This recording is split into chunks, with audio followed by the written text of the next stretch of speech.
In the mountains of eastern Turkey, buried beneath centuries of ice and stone, lies what could be the most significant archaeological discovery in human history. A massive boat-shaped structure, matching the exact dimensions described in the Bible over 3,000 years ago. In 2024 and 2025, scientists armed with ground-penetrating radar technology made a stunning announcement. They had detected something remarkable beneath the surface: angular walls, internal corridors, and 3 distinct layers, exactly matching the Bible's description of Noah's Ark having 3 decks. For thousands of years, the story of Noah's Ark has captivated humanity. A righteous man, a divine warning, a catastrophic flood that wiped out all life on earth, and one massive boat that preserved the seeds of a new beginning. But what if this ancient story wasn't just a myth? What if, hidden in the mountains of Ararat, we finally found proof that the Great Flood actually happened? This is Biblical Mysteries, and today we investigate the shocking new evidence that has reignited the search for Noah's Ark. Our story begins in the book of Genesis, chapters 6 through 9. According to the Bible, humanity had become so corrupt, so violent, that God decided to cleanse the earth with a catastrophic flood. The Lord saw how great the wickedness of the human race had become on the earth, and that every inclination of the thoughts of the human heart was only evil all the time. But one man found favor in God's eyes: Noah, described as righteous and blameless among the people of his time. And God gave Noah a mission that would save humanity from extinction. "Make yourself an ark of cypress wood," God commanded. "Make rooms in it and coat it with pitch inside and out." And then God gave Noah precise specifications. The ark was to be 300 cubits long, 50 cubits wide, and 30 cubits high. It would have 3 decks, a roof, and a single door in the side. Now, a cubit was an ancient unit of measurement based on the length from a person's elbow to the tip of their middle finger. Scholars estimate this to be approximately 18 inches or 46 centimeters. Using this measurement, Noah's Ark would have been approximately 450 feet long, 75 feet wide, and 45 feet tall. That's roughly 1.5 football fields in length and about 4 stories high. To put this in perspective, Noah's Ark would have been one of the largest wooden vessels ever constructed. Its volume of over 1.3 million cubic feet would give it a carrying capacity equivalent to more than 500 modern railroad stock cars. And here's what's remarkable. Modern naval architects have analyzed the Ark's proportions and found them to be nearly optimal for stability in rough seas. The ratio of length to width to height, 6:1 to 0.6, is almost identical to modern cargo ships designed for maximum seaworthiness. Studies by the Korea Research Institute of Ships and Ocean Engineering concluded that the Ark could have survived waves as high as 100 feet. This wasn't some primitive raft. This was an engineering marvel. According to Genesis, Noah was 600 years old when the floodwaters came. Jewish tradition holds that he spent between 50 and 120 years constructing the Ark, assisted by his 3 sons, Shem, Ham, and Japheth. The Bible specifies that the Ark was made of gopher wood, a term that has puzzled scholars for centuries. Some believe it refers to cypress, known for its water resistance. Others suggest it was a type of wood that no longer exists. The Ark was to be coated inside and out with pitch, a waterproofing substance made from tree resin or bitumen. This same technique was used by ancient shipbuilders throughout the Mediterranean for thousands of years. And then came the passengers, two of every kind of animal, male and female, birds, livestock, and creatures that move along the ground. All came to Noah, and he brought them into the ark. 7 days from now, God told Noah, I will send rain on the earth for 40 days and 40 nights. Noah, his wife, his 3 sons, and their wives entered the ark, 8 people in total, and the Lord shut them in. And then it began. On that day, all the springs of the great deep burst forth, and the floodgates of the heavens were opened. The Bible describes a cataclysm of unimaginable proportions. Water didn't just fall from the sky, it erupted from beneath the earth. The great deep released its waters, while rain fell continuously for 40 days and 40 nights. The waters rose so high that they covered all the mountains under the entire heavens by more than 20 feet. Every living thing that moved on land perished.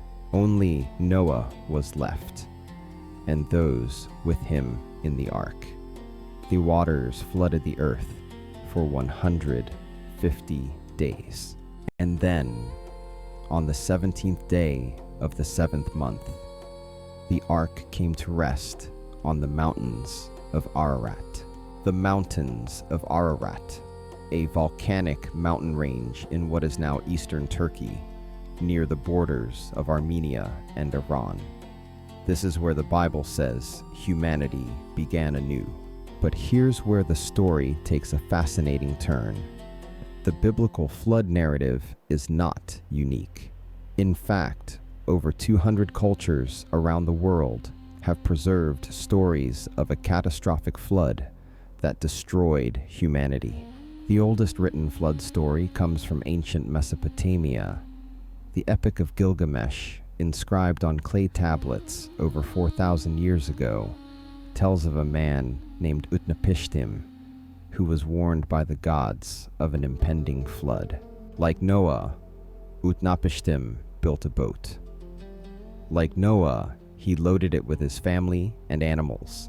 Like Noah, he survived while the rest of humanity perished. And here's what's remarkable. The deck area of Utnapishtim's boat, 14,400 square cubits. The deck area of Noah's Ark, 15,000 square cubits, a difference of only 4%. From the ancient Sumerians to the Greeks, from Native American tribes to Australian Aboriginals, from Chinese legends to Hindu scriptures, the flood myth appears everywhere. The Aztecs spoke of a great flood that lasted 52 years.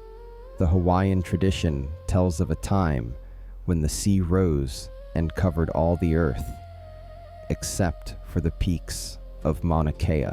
The Greeks told of Deucalion and Pyrrha, who survived a flood sent by Zeus by building a chest and floating for 9 days and nights. How do we explain this?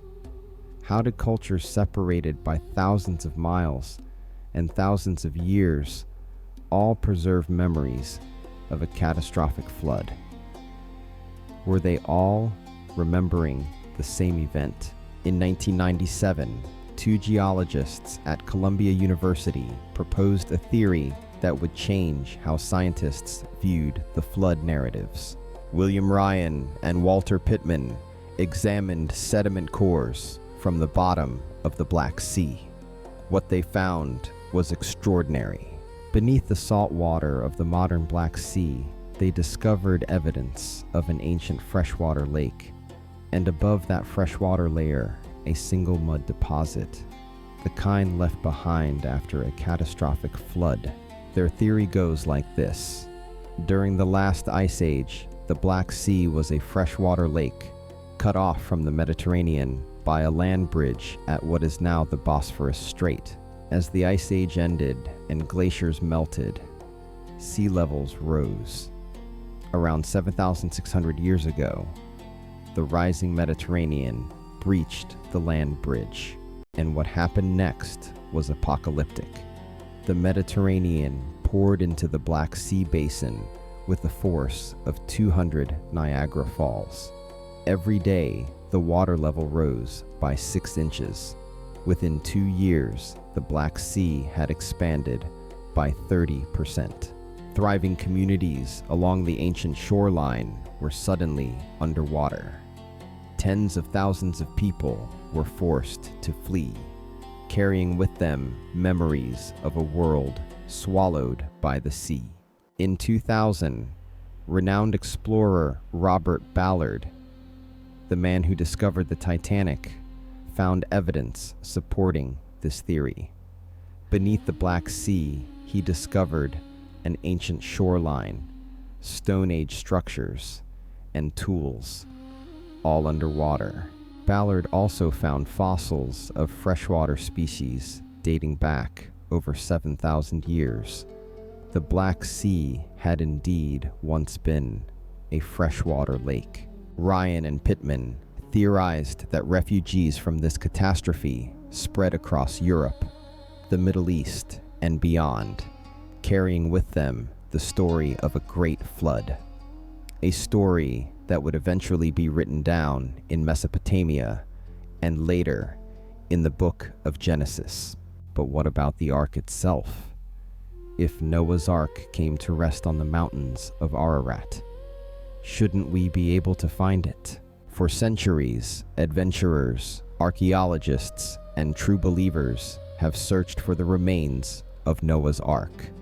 Mount Ararat, at 1,654 feet, is the highest peak in Turkey, and its upper slopes are covered in permanent ice and snow. Throughout history, there have been numerous claims of Ark sightings. Local villagers, passing pilots, and mountain climbers have all reported seeing a large wooden structure embedded in the ice. But the most significant discovery came in 1959 when Turkish Air Force Captain İlhan Durupinar was reviewing aerial photographs taken during a NATO mapping mission. In one photograph, he spotted something remarkable: a boat-shaped formation, clearly visible in the terrain about 18 miles south of Mount Ararat's summit. The photograph was published in Life magazine in September 1960, sparking worldwide interest. The formation appeared to be roughly the size described in the Bible for Noah's Ark. Among those captivated by that Life magazine photograph was a nurse anesthetist from Tennessee named Ron Wyatt. In 1977, Wyatt traveled to Turkey to investigate the site. What he found convinced him that he had discovered Noah's Ark. The Durupinar Formation, as it came to be known, measures approximately 538 feet in length. Using the longer Egyptian cubit of approximately 20 inches, this matches the Bible's 300 cubits almost exactly. Wyatt claimed to have found evidence of iron brackets, petrified wood, and even anchor stones nearby. He spent the next 2 decades promoting the site as the authentic location of Noah's Ark. Among his most intriguing claims were the so-called anchor stones, massive standing stones with holes carved at the top, found in the village of Arzap near the formation. Wyatt and his colleague David Fossold theorized these were drogue stones, ancient sea anchors used to stabilize ships in rough water. The Epic of Gilgamesh mentions that Utnapishtim used such stones on his ark, but Wyatt's claims were met with intense skepticism. Geologists argued that the formation was natural, created by mud flows and erosion. Even young Earth creationists distanced themselves from Wyatt's findings. In 1994, David Fossold himself reversed his position. After visiting the site with geologist Ian Plimer, he concluded that the formation was not a boat, but a natural geological structure. In 1996, Fasold co-authored a paper titled Bogus Noah's Ark from Turkey Exposed as a Common Geologic Structure. The Durupinar site, it seemed, was just an unusual rock formation. For decades, the search for Noah's Ark seemed to have reached a dead end. The Durupinar site was dismissed by mainstream science. Other claimed discoveries proved to be hoaxes or misidentifications. But in the 2020s, new technology would reopen the investigation. Ground-penetrating radar, advanced soil analysis, and international scientific cooperation would reveal something that no one expected. What scientists found beneath the surface would force the world to take another look at this ancient mystery. Coming up in part 2, the stunning new evidence that has reignited the search for Noah's Ark. Ground-penetrating radar reveals angular structures beneath the surface. Soil samples show evidence of ancient wood. And 7,000-year-old pottery fragments suggest human activity at the site during the time of the biblical flood. This has been part 1 of Noah's Ark, the stunning new evidence. Continue to part 2.